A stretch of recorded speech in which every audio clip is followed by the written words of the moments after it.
ایسے امام اعظم ابو حنیفہ بیٹھے تھے، ان کے پاس چند مہمان آئے، توجہ رکھنا، ان مہمانوں کے لیے ان نے دودھ منگوایا۔ دودھ اس جیسے آج کل چائے ہے نا، زمانہ بدلا ہے تو دودھ میں ملاوٹ آ گئی ہے، وہ زمانہ خالص تھا تو دودھ بھی خالص ملتے تھے۔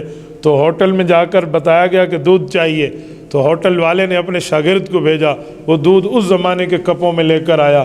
امام ابو حنیفہ کے مہمانوں کے سامنے اس نے کپ رکھے تو امام صاحب کو بہت اچھا لگا، بچے کا انداز، بچے کا طریقہ، تو کہا بیٹا یہ کپ اٹھانے بھی آپ آنا۔ انہوں نے کہا جی ہاں۔ وہ واپس آیا تو امام صاحب نے پوچھا کیا نام ہے؟ کہنے لگا یعقوب۔ کس کے بیٹے ہو؟ کہا ابراہیم۔ کون ابراہیم؟ کہا وہ ابراہیم جو وفات پاک۔ اچھا اچھا اچھا، آپ یتیم ہیں، آپ تو چھوٹے ہیں، ہاں تو کیا کرتے ہیں؟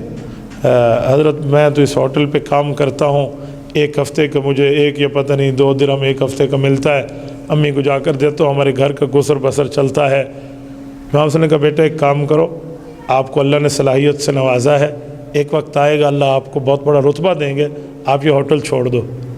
تو کہا پھر میری معیشت کا، کہ وہ اللہ پاک کی طرف سے میں ذمہ دار ہوں، وہ اگر 1 درہم دیتا ہے تو میں 2 دوں گا، وہ 2 دیتا ہے تو مجھ سے 4 لے لینا، لیکن یہاں پڑھنا شروع کر دو۔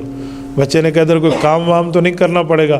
کہا جی نہیں، یہاں صرف پڑھنا ہوگا۔ انہوں نے کہا جی بسم اللہ۔ انہوں نے جا کر کب واپس کیے، پڑھنے بیٹھ گیا۔ 1 ہفتے بعد ڈبل تنخواہ ملی تو ماں کو جا کے دی، ماں کو نہیں پتہ، ماں نے کہا استاد نے دی؟ کہا جی استاد نے دی۔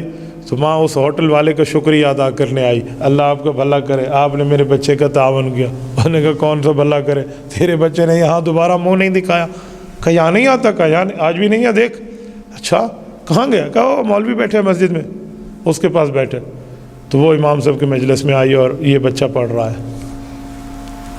کہا یعقوب، کہا ابو استاد سے اجازت لیں، کہ میرے استاد سے بات کرا، کہ میں ان کی والدہ ہوں، آپ نے کون سا ظلم کیا ہے؟ ہم آپ کو شکریہ تو ادا کرتے ہیں کہ آپ نے 2-4 روپے زیادہ دے دیے، لیکن آپ کب تک دیں گے؟ آپ مولوی ہیں، یہ مولوی بنے گا تو کھائے گا کہاں سے؟ یہ اس زمانے کی بیماری چلی آ رہی ہے، تو میں اپنے بچے کو یہاں نہیں پڑھنے دیتی، آپ اسے نکالو۔ پکڑا اور اس کو جا کے ہوٹل پہ بٹھا دیا۔ امام صاحب کے پھر مہمان آئے تو دوبارہ اسی طرح بچہ آیا تو امام صاحب نے کہا بیٹا بیٹھ جا، تنخواہ کتنی؟ کا جی 3 درہم کا، مجھ سے 5 لے لینا، بیٹھ جا یہاں۔ ایک بار پھر بیٹھ گیا۔ اب کی بار امی کو پتہ چلا تو امی پھر آئی تو امام صاحب نے ماں کو بڑی لجاجت سے کہا کہ آپ میرے لیے قابل احترام ہیں، میری بڑی بہن ہیں، میری گزارش مانیں، اس بچے کو یہاں بٹھا دیں۔ تو ماں نے کہا کھائے گا کہاں سے؟ اللہ اکبر، یہ علم حدیث سامنے ہے۔ تو حضرت امام ابو حنیفہ رحمۃ اللہ علیہ نے جملہ فرمایا کہ ایک وقت آئے گا یہ ایسی خوراکیں کھائے گا کہ بادشاہ بھی وہ خوراکیں شاید روزانہ نہ کھائے۔ ماں نے خاموشی اختیار کی اور چلی گئی، لیکن اس کے سامنے منظر نہیں تھا تو اس نے دیکھا نہیں، چلی گئی۔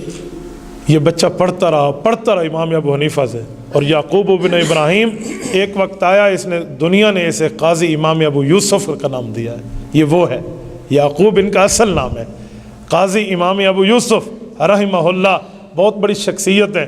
جب یہ بغداد کے قاضی بنے ہارون الرشید کے دور میں، اور قاضی جسے ہم چیف جسٹس کہتے ہیں، عربی میں کہتے ہیں قاضی القضات، پہلے قاضی القضات جو بنے تھے بغداد میں یہ تھے، پوری سلطنت اسلامیہ میں عباسی دور کے یہ پہلے قاضی تھے۔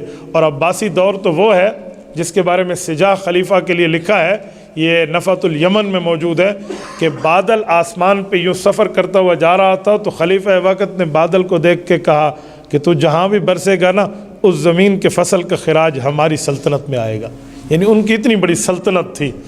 تو یہ اس کے قاضی بنے، تو ان کو روزانہ ایک خوراک پیش ہوتی تھی، وہ کیا تھی؟ وہ پستہ، بادام، فالودہ، یہ پستہ بادام دیتے۔ تو یہ کھانے کے لیے چمچ اٹھایا تو ہارون الرشید بادشاہ نے کہا کہ ہمیں یہ جمعے کے جمعے ملتی ہے، آپ کو روزانہ ملے گی۔ خوشی کی بات تھی، ان کے ہاتھوں سے چمچ گر گئی اور آنکھوں سے آنسو جاری۔ تو بادشاہ نے سمجھا خوراک پسند نہیں آئی اور یہ رونے لگے، کہ کیا ہوا؟ ہم سے کچھ آپ کی عزت میں کمی ہوئی ہے؟ کہ نہیں۔